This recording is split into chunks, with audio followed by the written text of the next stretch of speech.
ನಮಸ್ಕಾರ ಎಲ್ಲರಿಗೂ. ನಮ್ಮ ಫ್ರೆಂಡ್ ಒಬ್ಬರು ಊರಿಂದ ಚಿಕ್ಕ ಚಿಕ್ಕ ಜಂಜಿ ಕಳಿಸಿದ್ರು. ಇದು ತುಂಬ ಫ್ರೆಶ್ ಆಗಿತ್ತು ನೋಡುವಾಗ. ಸೊ ಬಸಳೆ ಜಂಜಿ ಮಾಡು ಅಂತ ಅಂದ್ಕೊಂಡೆ. ಅದಕ್ಕೆ ನಾನು ಇಲ್ಲಿ ಆ ರೆಸಿಪಿ ಶೇರ್ ಮಾಡ್ತಾ ಇದ್ದೀನಿ. ಫಸ್ಟಿಗೆ ಬಸಳೆದು ಎಲೆ ಮತ್ತು ದಂಟನ್ನು ಸಪ್ರೇಟ್ ಮಾಡಿ ಚೆನ್ನಾಗಿ ವಾಶ್ ಮಾಡಿದೆ.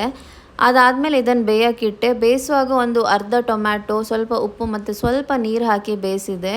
ಕೆಲವೊಬ್ಬರು ಬೇಯೋವಾಗ ಈರುಳ್ಳಿ ಹಾಕ್ತಾರೆ, ಬೇಕಿದ್ರೆ ಒಂದು ಕಾಲು ಈರುಳ್ಳಿ ಹಾಕ್ಬೋದು. ಮಸಾಲೆಗೆ ಸ್ವಲ್ಪ ತೆಂಗಿನೆಣ್ಣೆ, ಉದ್ದ ಮೆಣಸು ಯೂಸ್ ಮಾಡ್ತಾ ಇದ್ದೀನಿ. ನೀವು ಬೇಕಿದ್ರೆ ಖಾರಕ್ಕೆ ಗಿಡ್ಡ ಮೆಣಸು ಯೂಸ್ ಮಾಡ್ಬೋದು.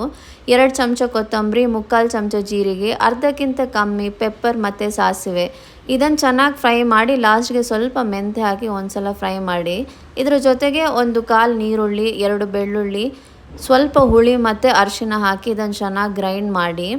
ನೆಕ್ಸ್ಟ್ ಇಲ್ಲಿ ಬಸಳೆ ಬೇಯ್ಕೊಂಡು ಬಂದಿದೆ. ಇದಕ್ಕೆ ನಾನು ಜಂಜಿ ಹಾಕಿ ಸ್ವಲ್ಪ ಅರಿಶಿನ ಹಾಕಿ ಒಂದು 15 to 20 ಮಿನಿಟ್ಸ್ ಇದನ್ನು ಒಳ್ಳೆ ಕುದಿಯೋಕ್ಕೆ ಬಿಟ್ಟೆ.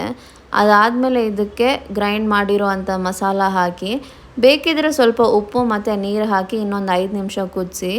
ಇಲ್ಲಿ ನಾನು ಒಗ್ಗರಣೆ ಹಾಕ್ತಿದ್ದೀನಿ. ಇದು ಆಪ್ಷನಲ್, ಬೇಕಿದ್ರೆ ಹಾಕ್ಬೋದು. ಒಂದು ಪ್ಯಾನಿಗೆ ಕೋಕೋನಟ್ ಆಯಿಲ್, ಸ್ವಲ್ಪ ಸಾಸಿವೆ, ಬೆಳ್ಳುಳ್ಳಿ ಮತ್ತು ಈರುಳ್ಳಿ ಹಾಕಿ ಗೋಲ್ಡನ್ ಬ್ರೌನ್ ಆಗೋವರೆಗೂ ಚೆನ್ನಾಗಿ ಫ್ರೈ ಮಾಡಿ, ಆಮೇಲೆ ಈ ಒಗ್ಗರಣೆ ಹಾಕಿ ಚೆನ್ನಾಗಿ ಮಿಕ್ಸ್ ಮಾಡಿ.